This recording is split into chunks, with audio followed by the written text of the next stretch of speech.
Bonjour à toutes et à Ladies and gentlemen, good morning. Very welcome here to our third day for VAP Expo 2015. With the last part of our conferences, Jacques Louezec is consultant in public health and also committed in different engagements and actions with risk reduction and mitigation. Today we'll deal with, a global approach, decentralized, beyond also the vape revolution this afternoon, and also the standardization process. And with you, Jacques, we'll discuss of that relationship, which is quite interesting and provoking an earthquake in the scientific community about the Public Health England report. So this is very important, and they indicated in that report, in fact, it's a report, as I said, that vape is minima 95% less harmful than, of course, tobacco. You have a small presentation for us. We'll have, of course, questions from the audience or persons from YouTube, and we'll have the opportunity to discuss on that also with, different discussions linked to the report and its publication. And of course, risk reduction is not so obvious for all the persons who are, involved in that topic. Many thanks, Remy. Yes, indeed. This report, British report, was a bomb, a revolution in August, in the middle of the summer.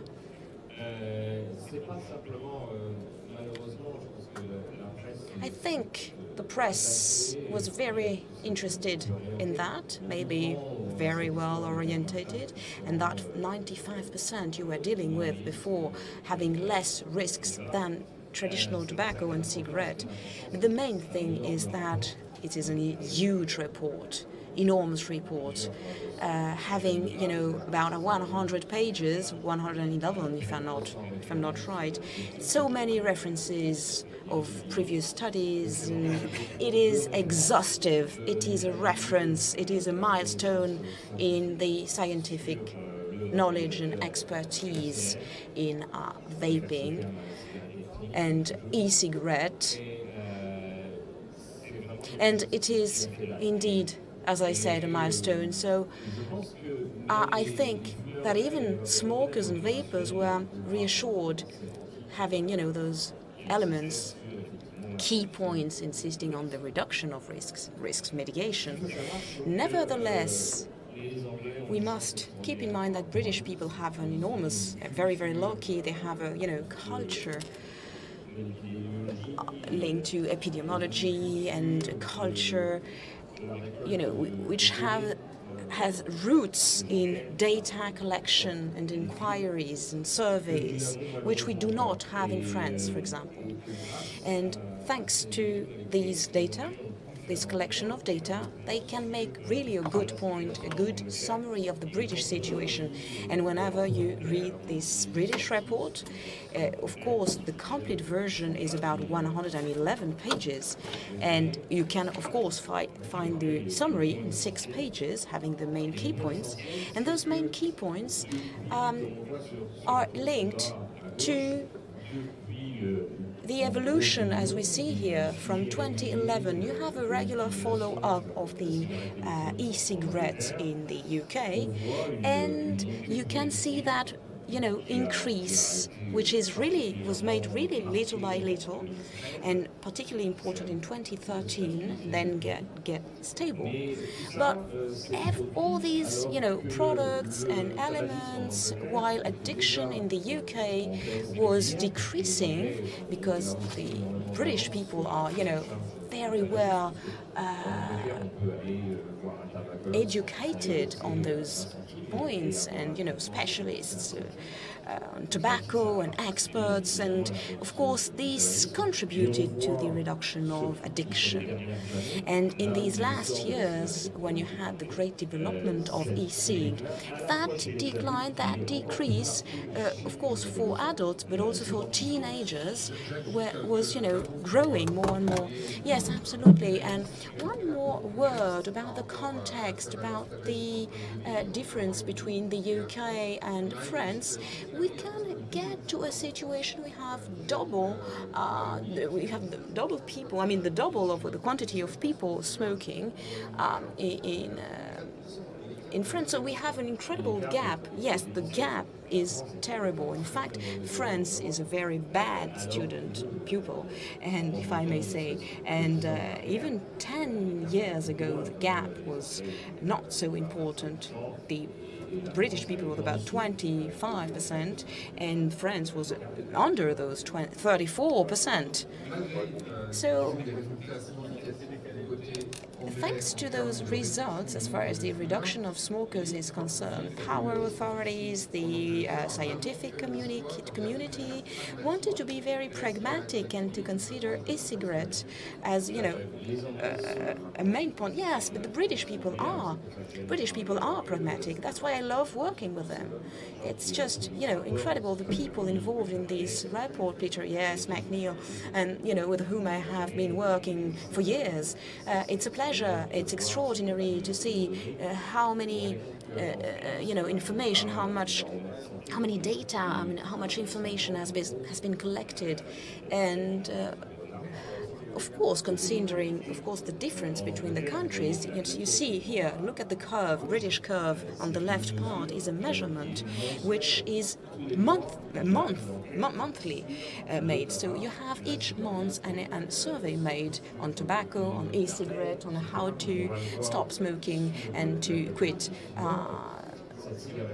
smoking. So e-cig is really a very popular way to quit smoking. Look at this graph. Look at the green curve. It's just exploding. You have smokers who wish to stop smoking and choose the e-cigarette as the best way of, you know, quitting. And thanks to that follow-up, we can really have this observation. Even though you have the same situation in France, we do not have those elements. So, you know, of course, this report does insist on this point, stresses this point. E-cigarette helped a lot of British people to stop smoking the traditional cigarette. This is the main point. And, of course, as you said, you know, maybe it will create, you know, addiction on young people.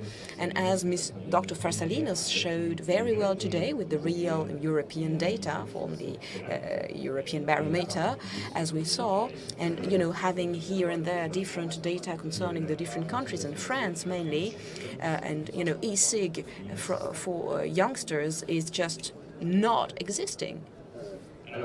So, in order to sum up very quickly and simply this report, we do insist on two main points. A third pillar also, but I will conclude with it. So, two main pillars, which is first safety and security. We have enough data to show that e-cigarette is less harmful, but very much less harmful than traditional cigarette. I'm not saying tobacco because on purpose, because we have previous examples of risk reduction with tobacco, snus, Swedish snus, and the fact to suppress combustion is reducing risk. In fact, Sweden is the country where you have the less quantity of lung cancers in the world. So they do insist on safety and security, and also the perception of risks, because this perception has evolved a lot since about 1 year now, and this is due mainly to the campaigns, media campaigns against vaping, against e-cig, which were fed by, you know, studies and surveys, and which are quite weak on a methodological point of view, and authors like Boloza or Dr. Farsalinos did explain that very clearly. In order to be clearer, we have a lot of studies which were oriented, you know, to to this and, you know, maybe results which were not so real, so true about the use of vaping, this British report is an analysis of the whole, of all the reports which have been made on that. And then you have a summary of all those studies, right? Absolutely, it is exactly this. So you consider good and bad, between inverted commas, studies, because you would, you know, make like a summary and an examination, an accurate examination of all those studies, because we had two elements about, you know, security and safety proposed last year on scientific reviews, just, you know, having an overview and all those data, and then this British report goes beyond, because we have more studies which have been made since, and it is an authority, it is public health authority. So, you know, you can see the incredible contrast with other countries like France, as I said before.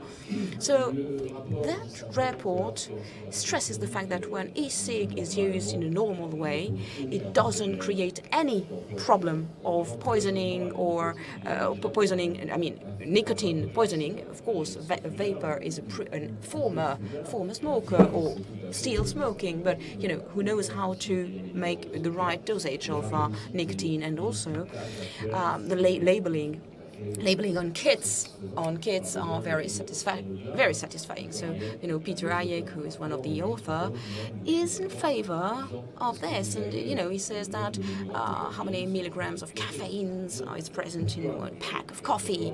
Of course not. You have, you know, different types of coffee. So it's exactly the same. We could have no nicotine, a lot of nicotine, reduced quantity of nicotine, and so on and so forth. So the conclusions of the 2014 report, because we had the first one when John Britton was actually managing all this and handling all these aspects, and at that time they clearly indicated that vape cannot be 100% safe. Obviously, it doesn't exist. You know, just getting out, walking in the street, it's not. You never have 100% safety, and so it is, of course, less harmful than smoking, than traditional cigarettes. So that's why this 95% data is a key point, because, you know, we had actually different studies. It is a consensus, if I may say, a consensus to determine a very precise trend. So we collect experts, we make an evaluation, quantitative evaluation. It is an assessment, actually. Yes, it is a real assessment. And starting from that assessment or study, we showed that 95% is less harmful than traditional cigarette. Well, I would like, you know, personally, if I may, it is even a bit shy. I have a question about this, because Jerry Simpson, you know, on the BBC, the day the report was published, he said 99%, maybe even more. Well, yes, I do agree. I would also say 99%, even more.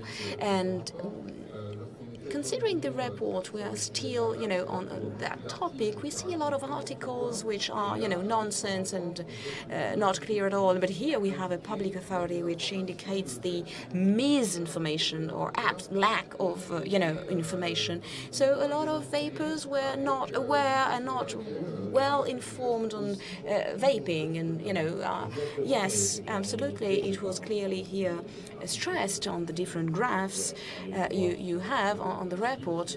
You can watch it on the website with different graphs. Anyway, you have clearly, as I said, a perception, risk perception, which was increased through those, you know, campaigns, terrible campaigns. And this is incredible because, you know, while in the UK, the press just made a good link with the report. I didn't see, for example, in the French press, so many indications, so many people, you know, dealing with that. Yes, and this report is also linked to a big movement do you think also the perception has changed in the UK, globally speaking, in the scientific community, in France, in the US? What do you think? The 22nd of September 2015, what is the impact of that report? Well, first, as a scientist, on a scientific point of view, with these data, working with different colleagues, different countries in Europe, it is reassuring to finally have a support, finally have, people hearing and listening to your purposes. And when you were dealing with Margaret Schlenk, with which is one of the main responsible of public health, and you indicated all, the elements present in the public health report. Will you contact again Margaret Schlenk, and what is the answer you're waiting from the World Health Organization? Well, since now we have not foreseen anything. We were 53 who wrote this letter. We had actually, letter thanking, everyone for the job and the articles and the report.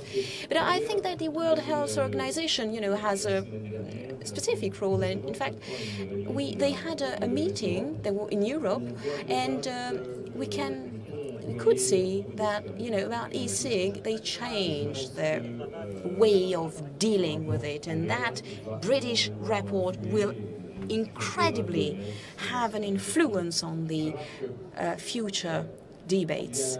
In fact, there is a very, very, popular debate. In fact, we have some criticism coming from other scientists who published, different articles in the British press, for example, because, the community in favor or against tobacco is totally against e-cig, and in fact they consider it really as something parallel to the tobacco industry, and really being very near to it, and they have not. They have not understood the message. Clearly, it is a misunderstanding. So, of course, in the US, the tobacco industry was very involved in this, and they have a role which is very important. It's totally absent, for example, in France or in other countries. So they totally forgot that, because they are smokers themselves who, wanted to interact with this object and created really a way to quit smoking. And also, it is free for the company, for the society. So, in fact, it is not easy, for one part of the community to accept it. Just in a word, if I may, about the report, about the scientific community, certain players, certain actors still fear that this job could bring vape through, medicines and this kind of products. Do you think we can find a good balance between, current product of consumption and that temptation to consider it as, maybe medicine or dealing with the World Health Organization? Yes, it is the third pillar I was, evoking before, and in fact, since the beginning, I am totally against that aspect of, medicine, and because I'm also against to consider it a tobacco product. No, it's different, because the, British people, maybe it's linked to their pragmatism, they actually were against from MHRI, in a way it is a compromise to say, on the one hand you will consider and explain clearly the e-cig is not harmful, but on the other hand will not exclude it totally from security and health, authorities and tobaccologists can then use e-cig in that idea. But that would then, mean that e-cig or certain e-cigs would be registered as a medicine with licenses, as they say in the UK. So it's not yet, a current event. Yes, not at all. And in fact, we're not sure that it will get, to something concrete. So for me, it's not so important. It's like a secondary aspect and a very, very British aspect, and not the milestone of the report. Here, as I said, the milestone is to reassure vapers and smokers about e-cig and its role and its consequences. So, on a general point of view, if we may just keep in mind one point, would it be that public authorities indicate clearly that e-cig can make people quit or diminish the quantity of tobacco? Can we say that the UK is explaining that vaping is just a way to react? What about the French movement? Do you think that they will follow the British friends? Also, vape is just to quit smoking? Yes, of course, and they go beyond this because British people, even before e-cig and before that awareness, well, they did adopt the risk reduction. It is a concept which is totally impossible in France to deal with risk mitigation or risk diminution with tobacco, so it's totally different because in tobacco, they would prone abstinence. So for several years now, British people did accept that smokers can use substitutes with nicotine in order to avoid smoking or to reduce their consumption of tobacco and nicotine, even though they may not quit at all or totally. So they have a really, as I said, a pragmatism which is, in their DNA. In fact, which is very important here, since the publication of this report, we have been supported by 12 associations or organisms in the UK working on public health and tobacco. So it is clearly indicated, and this report, as I said, is a milestone and is enhanced by all the organization struggling against and fighting against tobacco. Yes, absolutely. For example, the H Association. Yes, British Association. Absolutely, it is just our national committee against addiction. Yes, in a few words, can you tell us the position of H about e-cig? Yes, H is in favor of, really in favor, and they are willing to really expose the different qualities and of e-cig and also, they would not be in favor of forbidding it in public places. So I think it's really interesting. Did you contact the French Association, CNCT? Yes, I wrote to the president. I asked him, what do you think of the British report about 15 years ago? But he did not answer my letter. Actually, I was vice president on the community for quitting smoking.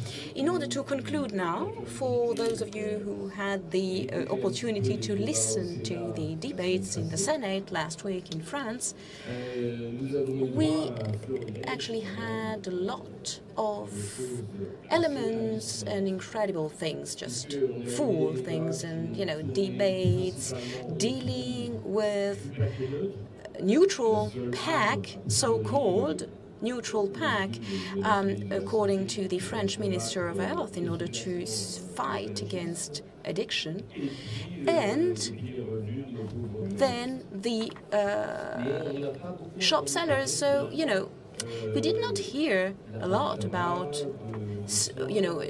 quitting addictions, of the interest of e-cig also in quitting addiction, and so on and so forth. Marisol Touraine, who's the minister, French minister of health, of course, has said things and words, pronounced words which are not correct for me. In fact, she said she preferred to pay attention to a study, American study, financed by NIH, the research institute in America, and they have invested, billions of dollars in the research e-cig, but it is very, clearly orientated, and that study would prove the so-called bridge theory, according to which youngsters starting e-cig could then become smokers, while we say, and the British report was so clear once more, that we do not have any data just showing this. Dr. Fasalinos showed today, how the e-cig can be used for non-smokers. It's just zero. We have some people trying, with friends and, using the friends e-cigs, but, it's just irrelevant. But that study has a methodology which is just nonsense, and you must know that results are based on 5 youngsters who never smoked, and they did try the e-cig, and they would have become a smoker just 1 year after. It doesn't mean anything. It's just foolish. But the French minister prefers to deal with that and struggling and defending that study. Okay, without getting into the polemic, the French authorities also, and the minister was explaining that we have parks for children, just forbidding smoking and so on and so forth. What do you think? The first French generation of non-smokers here will be vaping? Do you think that? Or with the neutral, so-called neutral packet? I'm not against the neutral pack and all the measures you can take in all these, series of measures, but in order to make, to dissuade smokers and, to push them towards the e-cig, all these measures can help. Why not? But you must not neglect the e-cig and all these standards which are linked to it. As we have seen, Dr. Fasalinos explained yesterday that, in current users, we have about 45% of success in quitting smoking. So it is incredible. We never had these data. For us, specialists and experts, it is a revolution. And just coming back to the French minister, certain number of vapers just were shocked when they heard what she said, and about the report, the British report had no value because it was financed by the e-cig Institute and Tobacco Institute. So all this was based on rumors in a newspaper, which just attacked that report, and then others, journalists in the British Medical Journal, made articles and basing themselves just only on one study, on the 180 which are quoted here. That study on which we had the 95% of less harmful, with people who had conflicts of interest. Conflicts of interest doesn't always mean that you earn money. It means that you have worked for someone, maybe not a company or a commercial company. So a conflict of interest means that you have taken a position at a certain point, and then people ask you to judge, to give your opinion on this. So, by the way, between the authors, you had David Knott and Riccardo Pollosa, who declared very clearly, because when you are a scientist and when you make this kind of publication, you must declare, of course, the potential conflict of interest that may occur. So, in fact, they declared that his first study made on the e-cig was made thanks to the support of a small Italian company. It was at that time it was Sigalikes, and in fact it was not working so well. But anyway, that company disappeared. In fact, in Italy it doesn't exist anymore. So they said to Riccardo Pollosa that he had conflict of interest about this report, about 95% less harmful, because he had according to them that conflict of interest. And that's why also the two organizations did support it, reacting to that. So once more, it is a sign of misunderstanding, lack of information, absence of information. Jacques, we must really conclude. We must give the floor to the other speakers, but it's not only a misunderstanding or a lack of information, it is a non-transmission of information, because the health minister knows perfectly what happens and is aware of the situation. Do I have any question from the audience for Jacques Le Wozek? Okay, perfectly clear. So I have the last question for you, Jacques.